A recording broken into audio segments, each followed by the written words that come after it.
Hello everyone. तो ये हमारा डाइजेशन का लास्ट टॉपिक है। Digestion, absorption and metabolism lipid. इसी से पूरी डाइजेशन सीरीज खत्म हो जाएगी इसी वीडियो के साथ। हमने अपना पूरा जोश के साथ इस सीरीज को शुरू किया था और 1 वीक प्लान के तहत इसको खत्म भी कर दिया है। ज्यादा से ज्यादा आप इसको शेयर करें, लाइक करें, सब्सक्राइब करवाएं अपने दोस्तों से, अपने कोलीग से। सही लोगों के हाथ तक अगर वीडियो पहुंच गई तो डेफिनेटली सबके लिए ये हेल्पफुल रहेगी।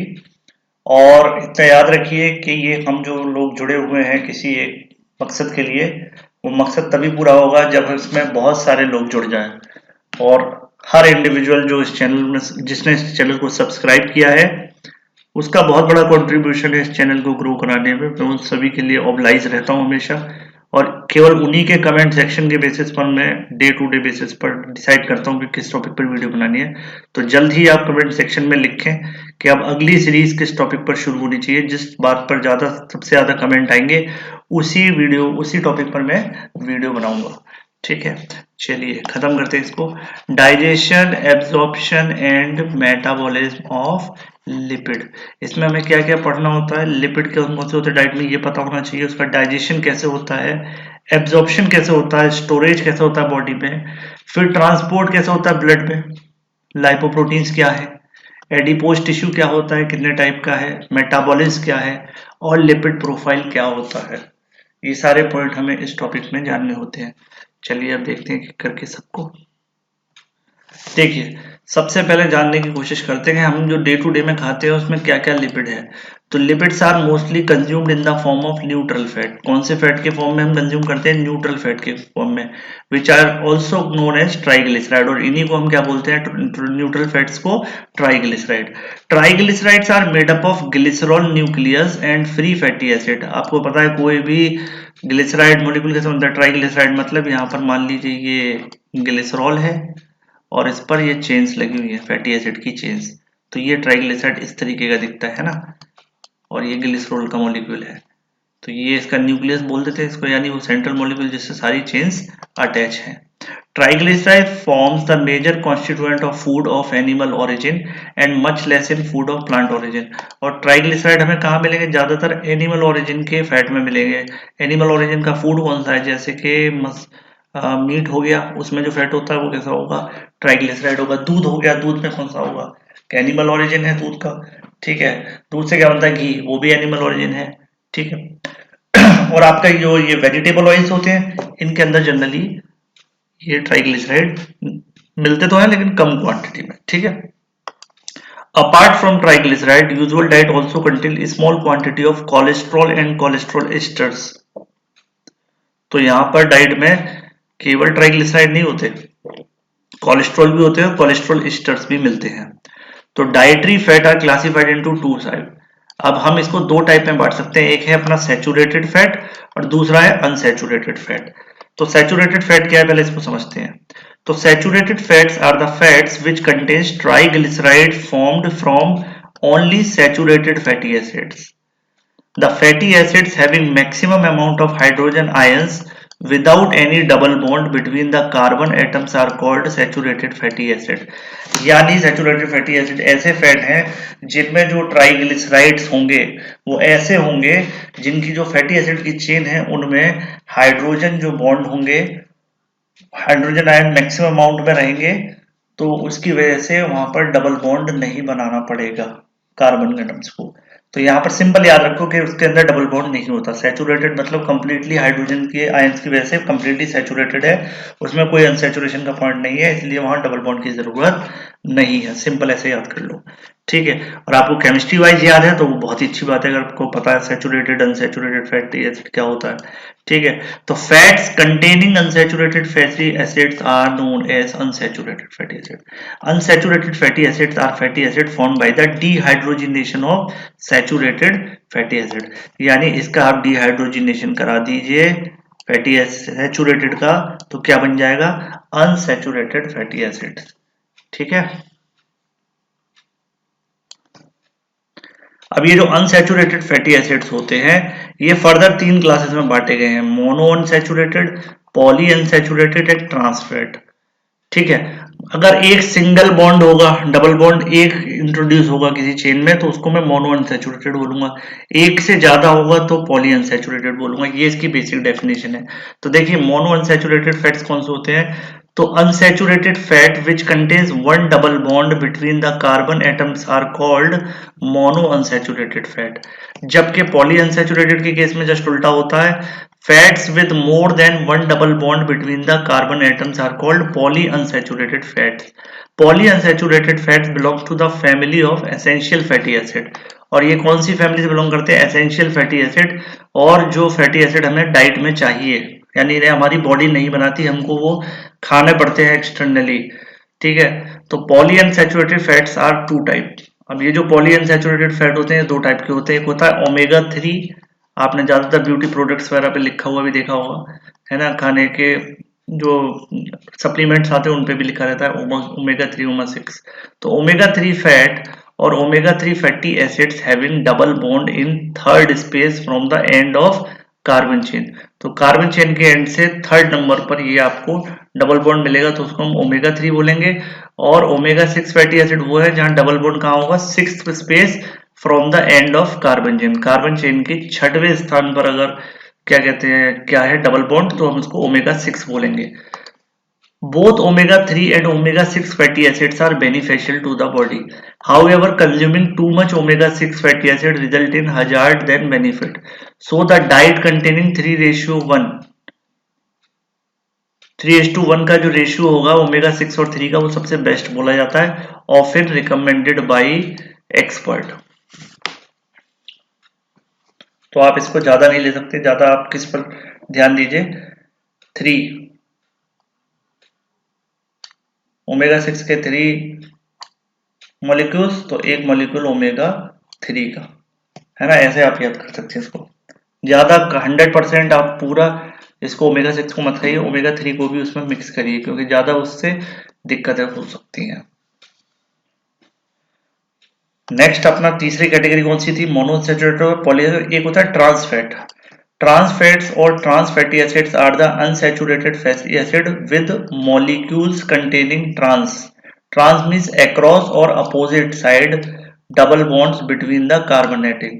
तो यहाँ पर जो कार्बन एटम की चेन में जो डबल बॉन्ड मिलेंगे वो कैसे मिलेंगे, एक दूसरे के अपोजिट, मतलब लीनियर नहीं मिलेंगे, एक इस तरफ मिलेगा तो एक इस तरफ, तो अक्रॉस और अपोजिट साइड। इस तरीके से ट्रांसफैट में आपको देखने को मिलेगा। मैं आपको डायग्राम देखते हैं, अगर दिखा सकता हूं तो। देखिए यहाँ पर इस डायग्राम में आप देख सकते हैं, इसमें बहुत अच्छे से दे रखा है। यहाँ पे आप देख रहे हो, ये जहाँ पर कर्सर चल रहा है पाल्मिटिक एसिड, है ना, ये कैसा है, सैचुरेटेड है। जबकि ओलिक एसिड कैसा होता है, ये मोनो अनसैचुरेटेड है। मोनो में आपने क्या था, एक डबल बॉन्ड, देखो यहाँ पे दिख रहा है, ये चेन में जो टर्न आ गया, ये जो टर्न आया चेन में डबल बॉन्ड की वजह से, ये मोनो अनसैचुरेटेड है। अगर ये डबल बॉन्ड ज्यादा होंगे तो वो कैसा होगा, पॉली अनसैचुरेटेड। जबकि इस वाली चेन में कोई भी डबल बॉन्ड नहीं है, तो ये पाल्मिटिक एसिड किसका एग्जाम्पल हो गया, आपका सैचुरेटेड का। इस पूरी चेन में कोई डबल बॉन्ड दिख रहा है आपको, कोई डबल बॉन्ड नहीं है। जबकि इसमें चेन के बीच में एक डबल बॉन्ड है, कार्बन कार्बन के बीच में, ठीक है। तो ये कार्बन कार्बन के बीच में जो डबल बॉन्ड है, ये कैसा बनाता है, मोनो अनसैचुरेटेड। ठीक है। Structure of saturated and unsaturated fatty acid, तो ये इस डायग्राम में आपको साफ समझ में आ रहा है। अब अगर हम इसमें देखें तो सेकंड डायग्राम में dehydration synthesis involving glycerol and fatty acid. तो देखो ये ग्लिसरॉल है हमारा, ठीक है, ग्लिसरॉल का मॉलिक्यूल है और 3 चेन जुड़ जाती हैं इसके साथ। तो यहाँ पर ग्लिसरॉल के मॉलिक्यूल पे कितने कार्बन है, 1 2 3, 3 कार्बन है, तो 3 चेन यहाँ पर जुड़ती हैं। लेकिन ये कैसा सिंथेसिस होता है, डिहाइड्रेशन, यानी पानी को बाहर निकलना होगा, H2O बाहर निकल जाएगा यहाँ से और इन दोनों के बीच में बॉन्डिंग बन जाएगी। कौन सी लिंकेज बोलते हैं इसको, एस्टर लिंकेज, है ना, इसी को बोलते हैं ईस्टर लिंकेज। क्लियर है, यहाँ तक आपको एक आइडिया लग गया होगा, पुराने अगर नोट्स आपने पढ़े होंगे ठीक से तो। ठीक है। तो ये एक C वाला जो है ट्राइग्लिसराइड फैट मॉलिक्यूल है। ये क्या है, ट्राइग्लिसराइड, 1 2 3, 3 चेन है इसमें। ठीक है। एक जगह आपका सैचुरेटेड जुड़ा हुआ है और इसकी एक जो टांग है वो कैसी है, मोनो अनसैचुरेटेड। तो इस तरीके का दिखता है फैटी एसिड। चलिए इसके बाद देखते हैं हम Sources and functions of different type of dietary fats are listed in table 47.1। देखते हैं कि ये जितने भी सोर्सेज है, क्या सोर्सेज है, कहाँ से ये डिफरेंट टाइप के हमें फैटी एसिड मिलते हैं। जरा इस टेबल को पहले समझ लेते हैं, उसके बाद हम देखेंगे digestion.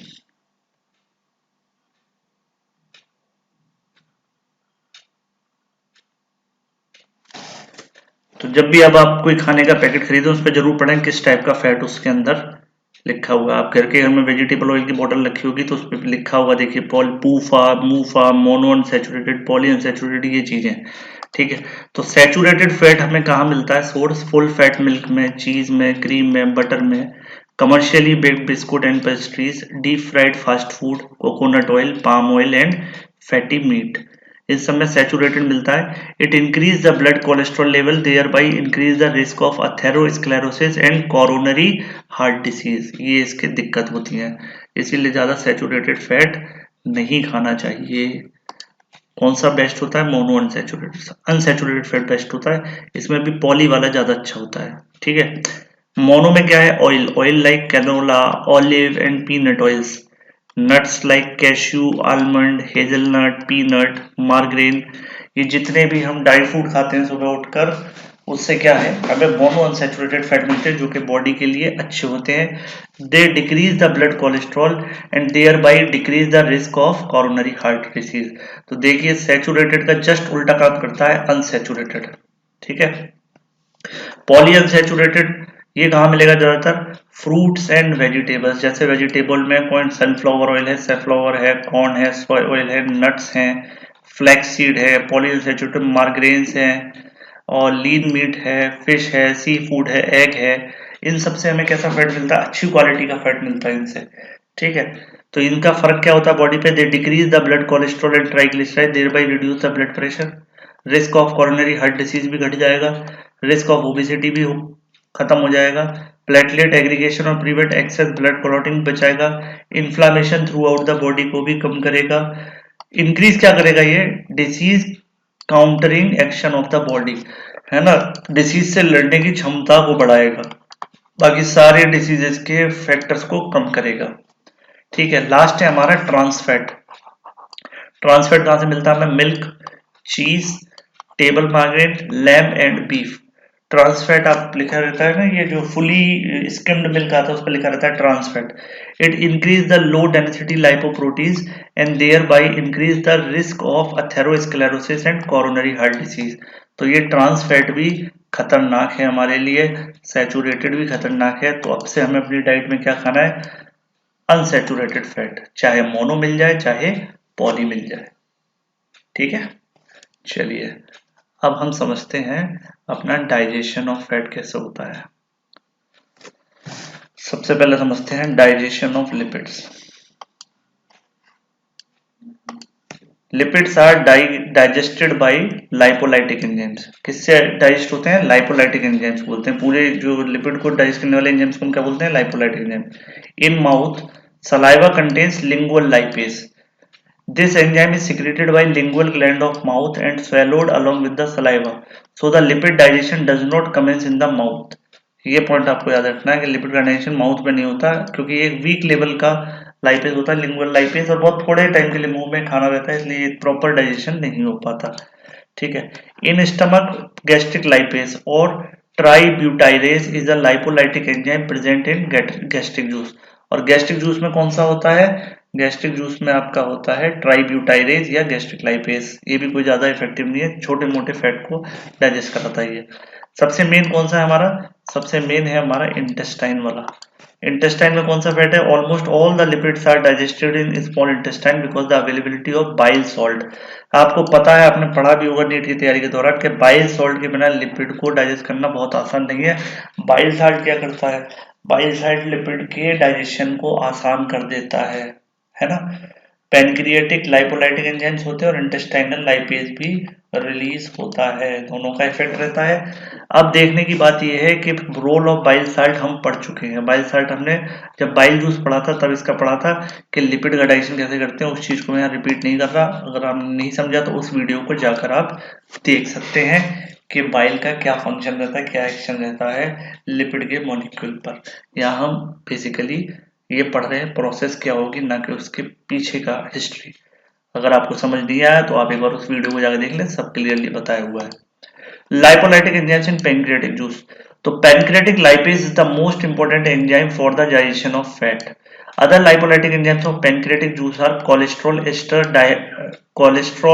Easter hydrolase, phospholipase A and phospholipase B. ये सब कुछ हम पहले डिस्कस कर चुके हैं लिवर वाले चैप्टर में, ठीक है, क्योंकि लिवर के बाइल सॉल्ट, बाइल जूस, ये सब मेन है, ये हम पहले डिस्कस कर चुके हैं। Then lipolytic enzyme from succus entericus, ये इंटेस्टाइन वाले चैप्टर में डिस्कस कर चुके हैं कि कौन कौन से एंजाइम्स यहाँ से निकलते हैं। It is the only lipolytic enzyme present in the succus entericus, यानी इंटेस्टाइनल लाइपेज एक सिंगल एंजाइम है जो कहाँ से निकलता है, सक्कस एंटेरिकस से। ये हम पिछले चैप्टर में डिस्कस कर चुके हैं, तो इसको देखने की भी कोई जरूरत को नहीं है, ठीक है।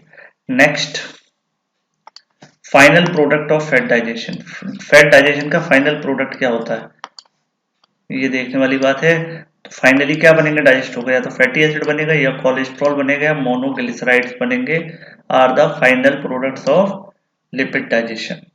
अगर मैं एब्जॉर्प्शन की बात करूं तो आप समझते हैं एब्जॉर्प्शन में क्या होगा। तो monoglyceride, cholesterol and fatty acid from the micelles enters into the cell of intestinal mucosa by simple diffusion। Micelle किसको बोलते हैं, वो छोटे छोटे फैट के मॉलिक्यूल्स जिनके आसपास क्या होता है, जिनके आसपास आपके क्या लगे रहते हैं, बाइल सॉल्ट, ये ऐसे ऐसे ऐसे ऐसे, ठीक है, इसको मिसेल बोलते हैं।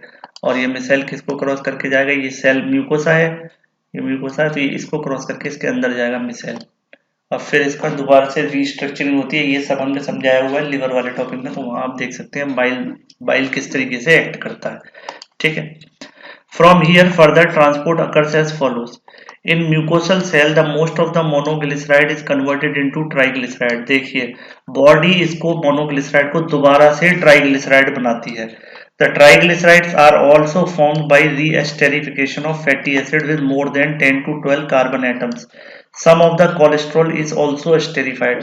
तो इनका esterification होता है, मतलब हाइड्रोजन, वो वाटर बाहर निकलेगा, डिहाइड्रोजनेशन प्रोसेस होगी, तो इसमें वाटर बाहर निकलेगा और दोनों के बीच में यानी ग्लिसरॉल के मॉलिक्यूल में और फैटी एसिड में जो बॉन्ड बनेगा उसको एस्टर बॉन्ड बोलते हैं। तो यहाँ पर दोबारा से मोनो से ट्राइग्लिसराइड वाली कंडीशन में कन्वर्ट होता है मिसेल, बॉडी सेल का पार्ट बनने के बाद, यानी म्यूकोसा सेल में अंदर आने के बाद।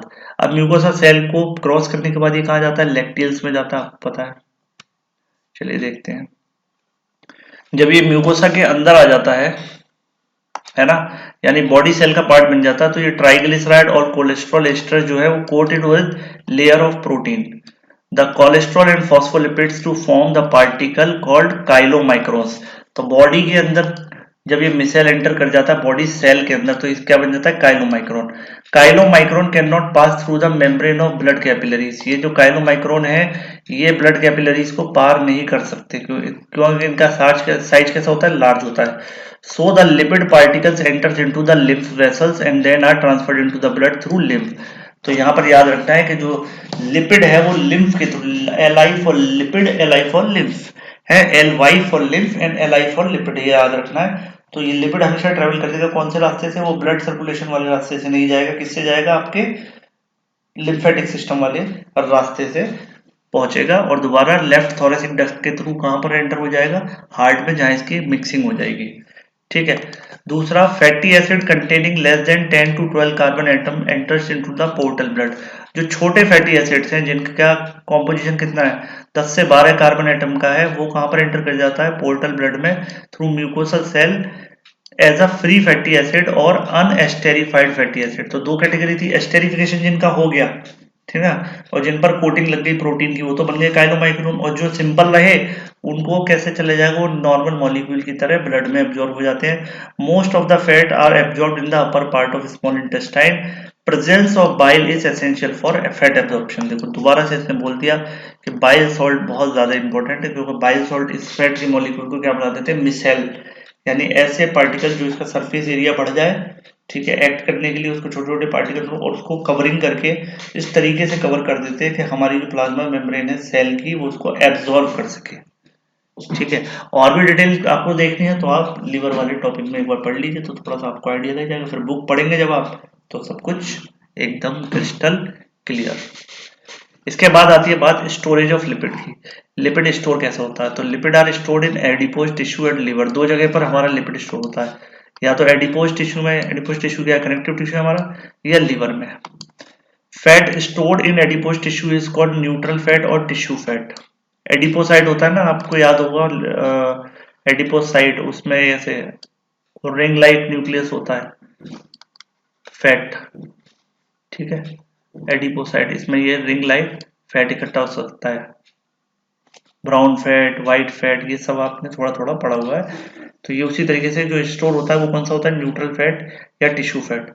when chylomicrons are traveling through capillaries of adipose tissue or liver, the enzymes called lipoproteins lipase present on the capillary endothelium hydrolyzes the triglyceride of chylomicrons into free fatty acids and glycerol.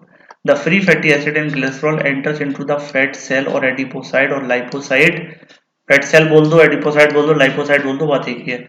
Of the adipose tissue और the liver cell, then the free fatty acid और glycerol are again converted into triglyceride and stored into this cell. Other content of chylomicron such as cholesterol and phospholipid, जिन्होंने इसको cover किया था, है ना, layer of 3 layer थी ना, protein, cholesterol और फॉस्फोलिपिड की लेयर ने कवर किया था उसको काइलोमाइक्रोन बनाने के लिए। तो ये दोनों के दोनों release into blood combined with protein to form lipoprotein, और ये कंबाइन हो जाएंगे इसके साथ, प्रोटीन के साथ मिलकर क्या बन जाते हैं, लाइपोप्रोटीन। कौन कौन से, कोलेस्ट्रॉल, फॉस्फोलिपिड एंड आपका प्रोटीन, तीनों मिलाकर क्या बन जाते हैं, lipoproteins. When other tissue of the body need energy, triglyceride stored in the adipose tissue is hydrolyzed into free fatty acid and glycerol. Free fatty acid is transported to the body tissue through the blood. और ये free fatty acid कैसे transport करते हैं बाद में, store होने के बाद, बॉडी का पार्ट बनने के बाद, थ्रू ब्लड, ठीक है। ये है तरीका इसका स्टोरेज का।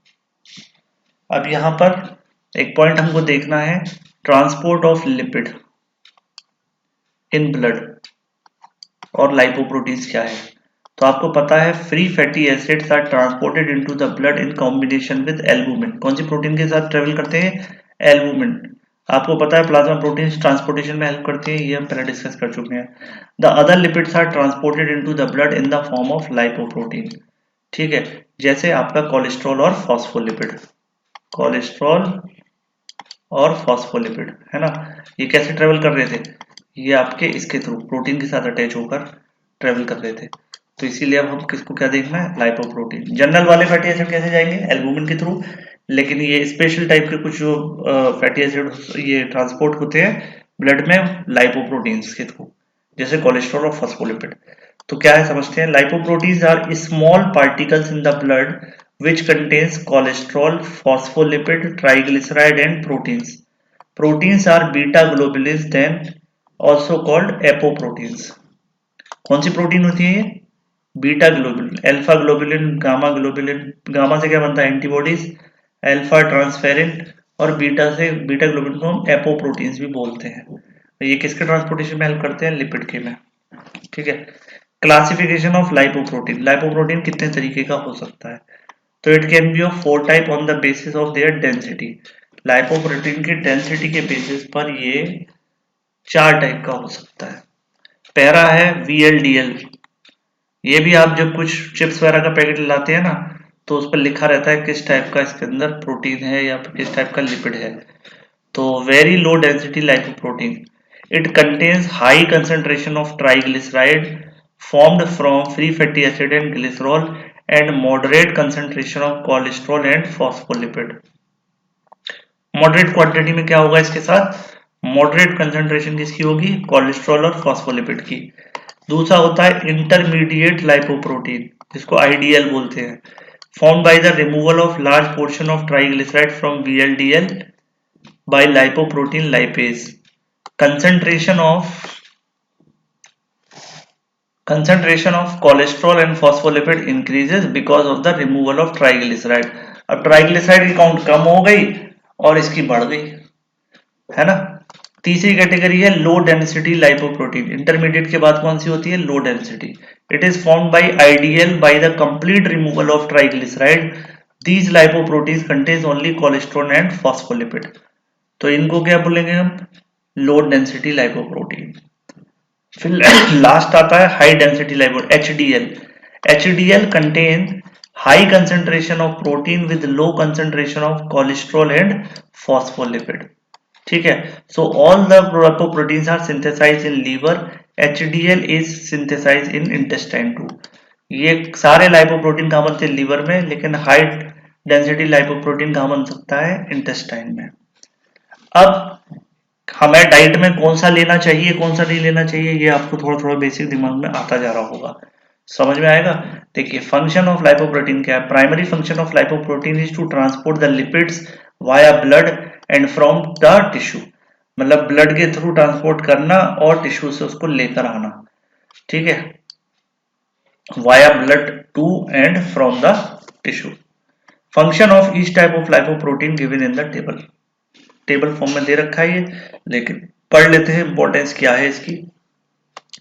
तो हाई डेंसिटी लाइपोप्रोटीन या HDL is referred as good cholesterol. इसी को हम कहते हैं बेटा गुड कोलेस्ट्रॉल। आप कोई भी खाने की चीज में देखते हो ना कि HDL इसमें ज्यादा है। HDL क्यों? क्योंकि इसमें प्रोटीन ज्यादा है, कोलेस्ट्रॉल और फॉस्फोलिपिड की कंसेंट्रेशन बहुत कम है, इसीलिए तो उसका नाम हाई डेंसिटी है ना।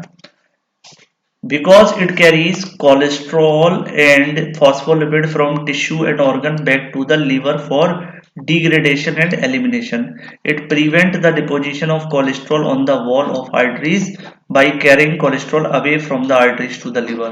तो ये हाई डेंसिटी लाइपोप्रोटीन क्या करता है? ये इसको लेकर जाता है एज अ ट्रेवल पार्टनर, किसको? कोलेस्ट्रॉल और फॉस्फोलिपिड को, कहाँ? लीवर के पास। High level of HDL is good indicator of healthy heart because it reduces the blood cholesterol level. HDL also help in normal functioning of some hormones and certain tissue of body. It is also used for the formation of bile in liver. तो आपको diet में कौन सा fat लेना चाहिए? Lipoprotein लेना चाहिए। कौन सा? हाई डेंसिटी HDL टाइप का फैट लेना चाहिए। ठीक है, क्योंकि ये बॉडी में अच्छा गुड फैट के कंडीशन में आता है। गुड कॉल फैट बोल दो या गुड कोलेस्ट्रॉल की कंडीशन में ये आएगा। तो अब आपको अंदाजा लगता जा रहा होगा कौन सा सबसे खराब है। दूसरा कौन सी कैटेगरी थी हमारी? Low density lipoprotein. इसको क्या बोलते हैं? Bad cholesterol. Because it carries cholesterol and phospholipid from liver to different areas of body like muscle, tissue and organ such as heart. It is responsible for deposition of cholesterol and wall of arteries causing atherosclerosis. Atherosclerosis क्या होता है? blockage and hardening of the wall of arteries. High level of LDL increase the risk of heart disease. समझ में आ रही है बात? सब transportation करा रहे हैं, लेकिन मौका क्या है? कौन कहां से कहां ले जा रहा है?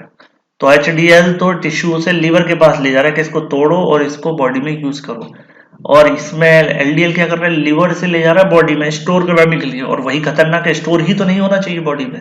ठीक है, तो LDL इसलिए बेकार है। एक होता है थर्ड कैटेगरी जो था वेरी लो डेंसिटी, VLDL। ठीक है, VLDL carries cholesterol from liver to organ and tissue in the body. It is also associated with atherosclerosis and heart disease. यानी हमें सिंपल याद रखना है कि अगर हार्ट डिसीज से बचना है तो HDL खाना है। ठीक है, ये पॉइंट हमारे दिमाग में होना चाहिए। एक बार उस टेबल को भी समझ लेते हैं जो इसके लिए टेबल दी गई है, तो हमें पूरा आइडिया लग जाएगा टॉपिक का। देखिए, फंक्शंस ऑफ लाइपोप्रोटीन में देख लेते हैं। VLDL, IDL, LDL, HDL। सबसे बेस्ट कौन सा है? सबसे बेस्ट है आपका HDL। क्यों है वो भी आपको समझ आ चुका है। Because it transport cholesterol and phospholipid from tissue and organ like heart back to the liver. ये इंपॉर्टेंट बात है, हार्ट से वापस कहाँ ले जाते हैं? लिवर के पास। जबकि बाकी तीन क्या करते हैं? ये सोचने वाली बात है। VLDL transport from liver to adipose tissue, यानी क्या कराएगा? Store. Transport triglyceride, cholesterol and phospholipid from liver to peripheral tissue, ये भी स्टोरेज ही कराएगा। LDL transport cholesterol phospholipid from liver to tissue and organ like heart. तो इसीलिए आपको बेसिक समझ में दिमाग में बिठा लेना चाहिए। बाकी सारे क्या करते हैं? ट्रांसपोर्टेशन रिवर्स ले जाते हैं। यानी लीवर से, और उसको बॉडी में डिस्ट्रीब्यूट कराते हैं। और बाकी क्या करता है एचडीएल, एचडीएल उसको उठाकर लाता है कहाँ से, सिस्टम से उठाकर लाता है लीवर के पास। तो ये चीज आपको अपने दिमाग में रखनी है। चलिए इसके बाद हमारा कौन सा है last point, adipose tissue. Adipose tissue क्या है इसको भी देख लेते हैं। तो adipose tissue or fat is a loose connective tissue that forms the storage site of fat in the form of triglyceride. It is composed of adipocytes which are also called fat cell or lipocyte. Obesity does not depend upon the body weight but on the amount of body fat, specifically adipose tissue. Adipose tissue is two type, white adipose tissue and brown adipose tissue. तो ये adipose tissue, body का wait किस बात पर depend करता है, body का wait तो आपके बोन में और वाटर कंटेंट पर डिपेंड करता है। फैट तो आपका क्या कहता है साइज इंक्रीज करता है बॉडी का, है ना। तो इससे क्या होगा, बॉडी वेट पे इतना फर्क नहीं पड़ता, इससे ओवरऑल बॉडी का जो स्ट्रक्चर है वो चेंज हो जाता है, ओबेसिटी जिसमें कहते हैं। ठीक है, व्हाइट एडिपोज टिश्यू और व्हाइट फैट किसको बोलते हैं, तो white adipose tissue is distributed through out the body beneath the skin forming the subcutaneous fat. Skin के जस्ट नीचे एक पतली सी लेयर होती है, वो पतली सी लेयर किसकी बनती है, इसी की बनती है। ठीक है, फेशिया जिसको बोलते हैं, फेशिया में जो कनेक्टिव टिश्यू और सबक्यूटेनियस टिश्यू फैट होता है वो इसी में होता है। It also surround the internal organ, internal organ के आसपास होता है। This adipose tissue is formed by the fat cell which are unilocular, यानी जिनके अंदर केवल एक लोक्यूल होगा, ये सेल है और इसके अंदर एक ही फैट का पूरा बड़ा सा मॉलिक्यूल फिट है, और एक होता है मल्टी लोक्यूलर, ऐसे छोटे छोटे उसके अंदर लोब्यूल्स बने रहते हैं फैट के। ठीक है, तो ये कैसा होता है व्हाइट वाला, यूनिलोक्यूलर, मतलब these cells contain one large vacuole filled with fat. तो ये जो वैक्यूल है इसमें large amount of fat introduce वो फिल रहता है। फंक्शन क्या रहता है व्हाइट एडिपोज का हमारी बॉडी में, ये देख लेते हैं जरा। देखिए व्हाइट एडिपोज क्या करेगा, the white adipose tissue has three main function, storage of energy, heat insulation and protection of internal organ. देखते हैं स्टोरेज एनर्जी कैसे करता है। Main function of white adipose tissue is storage of lipid. Utilization of storage of fat is regulated by hormone, particularly insulin, depending upon the blood glucose level. If the blood glucose level increases, insulin stimulates synthesis and storage of fat in the white adipose tissue. On the other hand, if blood glucose level decreases, insulin causes release of fat from the adipose tissue.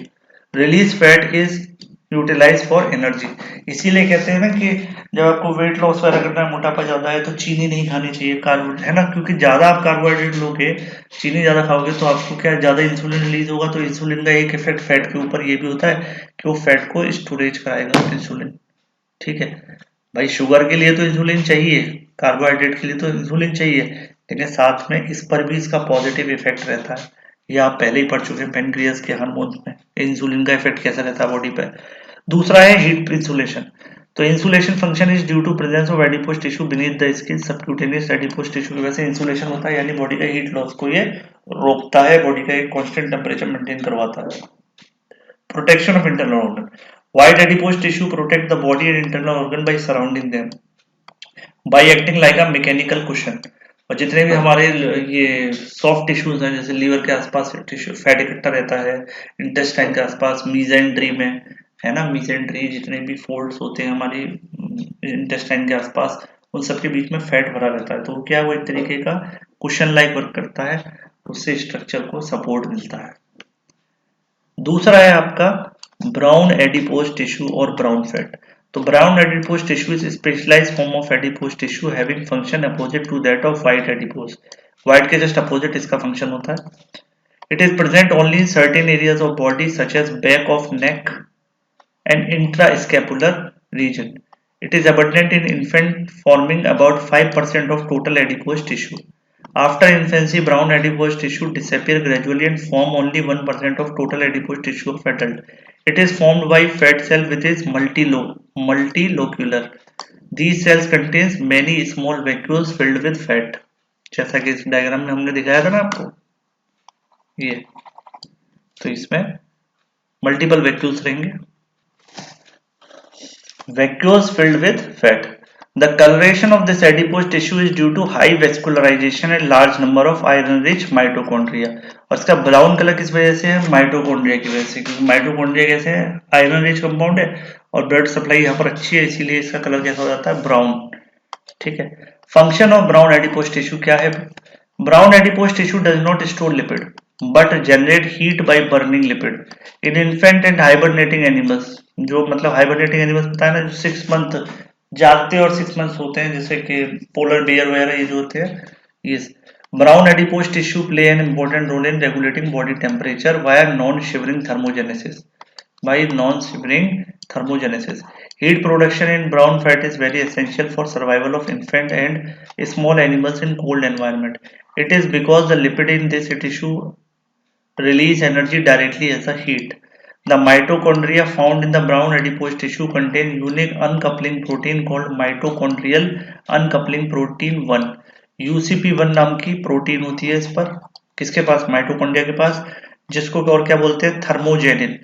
This protein allows the controlled energy of protons without adenosine triphosphate. और ये जो है protein क्या करवाती है?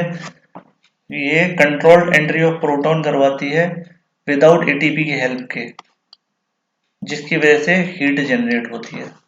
तो generally heat कब generate होती है? जब एटीपी रिलीज होती है किसी रिएक्शन में.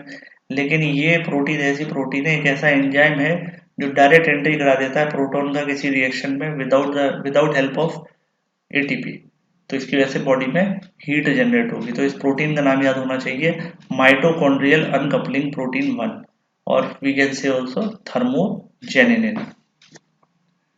ठीक है। इसके बाद देखते हैं लास्ट अपना मेटाबॉलिज्म ऑफ फैट.